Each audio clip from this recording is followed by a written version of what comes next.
To become visitor focused, I think, firstly you have to focus on walking through that whole experience of the visitor journey.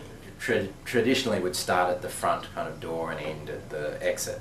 But really it starts from when they think about visiting a place anywhere. So I'm here at sort of Balboa Park now.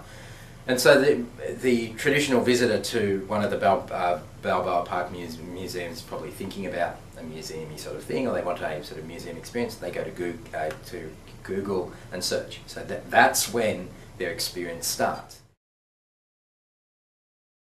Which is why search optimization is really critical, because museums need to make sure that the experience for that visitor, which is beginning on their desktop computer or their mobile phone now with a search, is really great from that very first point.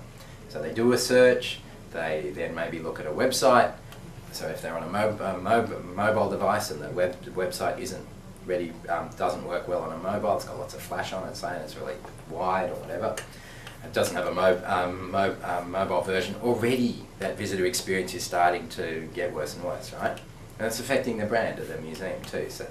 So that's when the experience starts, and then they make the choice to come. Maybe the public transport to the museum is really bad. That's part of the visitor experience too. And they walk in the door, and then it's in your control. You have full control of that experience.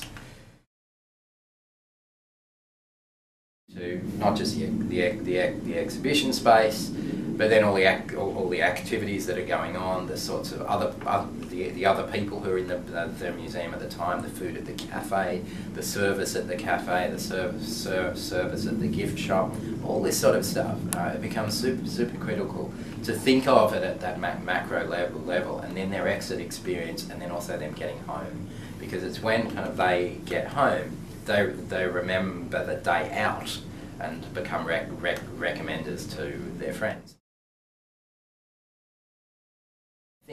And once that whole experience is designed and thought about in a design way, it becomes possible to think about ways when there are opportunities to invite participation that will actually work. Because there will be only certain moments within a visit when visitors are in the right frame of mind to feel as if they can participate. If you get to this fabulously designed participatory experience, but it's at the very end of a museum visit when you're very tired and the kids are screaming and you've got to get to the cafe, it doesn't matter how kind of well the individual experience has been designed to invite and value participation.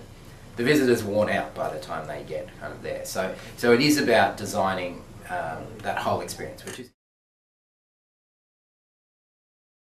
perhaps some of the greatest opportunities for participatory experiences really lie within the museum cafe, when a family is sitting down and discussing what they've just seen.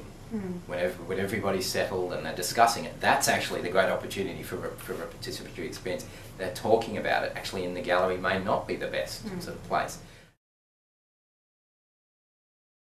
Museums, particularly in the US, because of the economic climate and the funding model for museums, have to be more participatory. The future philanthropist whose money will prop up museums here relies on more museums connecting with more people from broader walks of kind of life, because the future kind of philanthropists will come from places we've never thought of.